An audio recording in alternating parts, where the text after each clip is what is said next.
اهلا بيكم في مطبخ السعادة. النهاردة عندنا كاسات التشيز كيك بطريقة سهلة وبسيطة.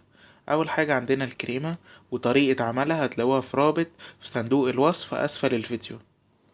اول حاجة هنجيب كاسات او كوبايات على حسب المتوافر عندنا، ونبتدي نملى تلتها بالكريمة. وبعد كده هنجيب البسكوت، اي نوع بسكوت عندنا، ونبتدي نجرشه او نحطه في كيس بلاستيك ونبتدي نعمله بالنشابة. اهم حاجة ما نفتفتوش قوي، يكون بالشكل ده. ونبتدي نحط معلقة كبيرة او معلقتين كل واحد وعلى حسب رغبته.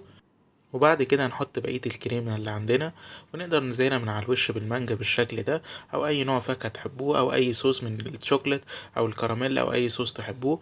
اتمنى تكون الوصفة سهلة وسريعة وعجبت حضراتكم، وان شاء الله تجربوها. بتمنى الفيديو يكون عجب حضراتكم، ولو عجبكم ما تنسوش لايك على الفيديو واشتراك في القناة، وممكن تتابعونا على مواقع التواصل موجودة أمام حضراتكم. وإلى اللقاء إن شاء الله في فيديوهات جديدة على مطبخ السعادة.